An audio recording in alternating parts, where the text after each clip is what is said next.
नमस्कार, मी सिद्धेश दिलीप शिगवण न्यूज अनकटमध्ये तुम्हा सर्वांचं स्वागत करतोय. आजच्या कलारंजनच्या भागामध्ये आपण एक वेगळा विषय जाणून घेणार आहोत. विषय असा आहे की आजच्या घडीला चित्रपट म्हणजे प्रचाराचं एक साधन बनलंय का? असा प्रश्न सर्रास समोर येतो. त्यामध्ये गेल्या काही दिवसात प्रदर्शित झालेल्या आर्टिकल 370 मुळे हा प्रश्न पुन्हा एकदा चर्चेचा विषय बनला. याआधीही लोकसभेच्या तोंडावरती आलेला नरेंद्र मोदींवरील आधारित चित्रपट, नंतर आलेला द केरला स्टोरी, त्यानंतर द काश्मीर फाईल, धर्मवीर या चित्रपटांमुळे ही चर्चा झाली होती. हा वाद समजून घेण्याआधी आपल्याला भूतकाळामध्ये डोकावून पाहणं अत्यंत महत्त्वाचं आहे. सन 1975 दरम्यानच्या काळामध्ये भारतात आणीबाणी सुरू झाली होती. यावेळेला अभिनेते मनोज कुमार यांच्या चित्रपटांमुळे प्रसिद्धीच्या शिखरावरती ते पोचले होते.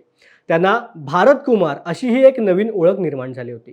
त्याच वेळेला मनोज कुमार इंदिरा गांधींसाठी नया भारत नावाचा चित्रपट तयार करत होते. पण मग आणीबाणीवर मोठ्या प्रमाणावर टीका सुरू झाली आणि मनोज कुमार यांनी या चित्रपटामधून माघार घेतली.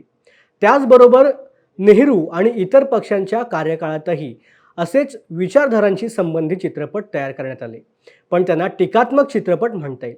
उदाहरण म्हणून बघायचं झालं तर उपकार चित्रपटाविषयी सांगता येईल.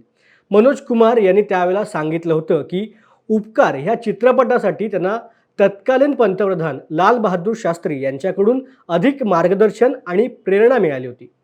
एके दिवशी लाल बहादूर शास्त्री यांनी त्यांना बोलवून घेतलं आणि पंतप्रधानांच्या निवासस्थानी चर्चा झाली.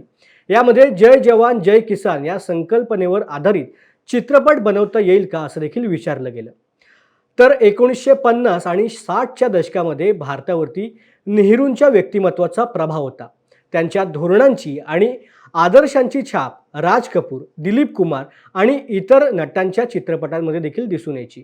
1960 सालीला हम हिंदुस्तानी चित्रपटामध्ये छोडो कल की बात पुरानी हे गाणं सुनील दत्त यांच्यावरती चित्रित केलं गेलं.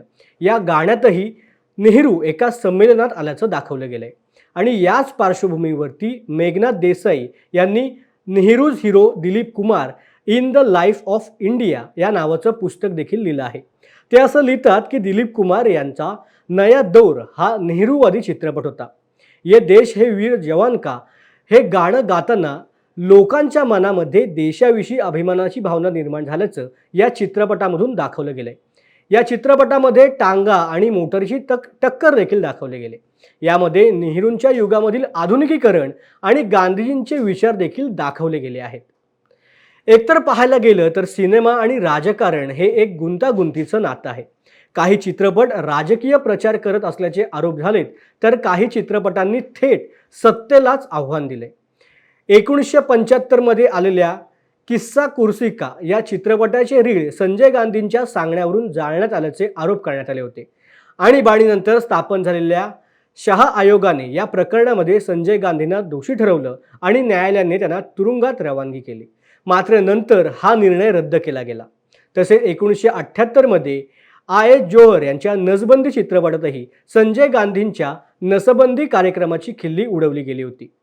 आता आजच्या काळाबद्दल बोलायचं तर मागच्या काही वर्षांपासून देशामधील समस्या आणि सरकारी धोरण यानुसार चित्रपटांच्या कथा निवडल्या जात आहेत आणि तसेच चित्रपट बनवले जात आहेत. स्वच्छ भारताची घोषणा पाहण्यासाठी तयार केलेला टॉयलेट एक प्रेमकथा, उद्योजकतेला चालना देण्यासाठी सरकारी धोरण लक्षात घेऊन तयार झालेला सुई धागा हे चित्रपट सरकारी योजनांवर आधारित असल्याचं समोर आलं. तर उरी अटॅक सारखे चित्रपट सरकारने घेतलेल्या भूमिका लोकांपर्यंत मांडण्याचं काम करत होते. आता राजकारणाचंच बोलायचं झालं तर 2019 लोकसभा निवडणुकीच्या तोंडावरती आलेला पंतप्रधान नरेंद्र मोदी यांच्यावर आधारित सिनेमा, हा सिनेमा प्रचारासाठीच माध्यम म्हणून वापरलं गेल्याचं सर्वांनीच पाहिलंय.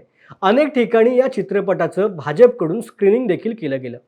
त्याचबरोबर शिवसेना आणि आनंद दिघे यांचे कार्य लोकांपर्यंत पोहोचवण्यासाठी धर्मवीर चित्रपटाचा पुरेपूर उपयोग त्यावेळेला शिवसेनेकडून केला गेला आणि याच चित्रपटाचा फायदा घेत एकनाथ शिंदे यांची एक बाजू महाराष्ट्रामधील नागरिकांपर्यंत पोहोचवली गेली आणि त्यानंतर झालेल्या सत्ता पालटामुळे अनेक प्रश्न निर्माण झाले.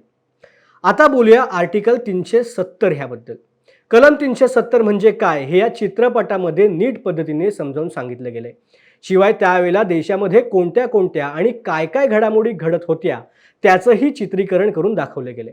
काश्मीरमधील भ्रष्ट नेते, अधिकारी, तेथे वेळोवेळी उफाळणारा हिंसाचार आदी अडथळ्यांमधून सरकारने कसं पार होत 370 कलम हटवण्याची तयारी सुरू केली, तसेच काश्मीरमध्ये लावलेला राष्ट्रपती राजवट, पुलवामा येथे जवानांवरती झालेला हल्ला, 1945, 1958, 1965 सालच्या महत्त्वपूर्ण दस्तऐवजांचा घेतलेला आधार, हे कलम रद्द करण्याच्या विचार प्रक्रियेपासून ते संसदेमध्ये, राज्यसभेमध्ये आणि लोकसभेमध्ये प्रस्ताव मांडण्यापर्यंतचा प्रवास यामध्ये पूर्णपणे दाखवला गेलाय.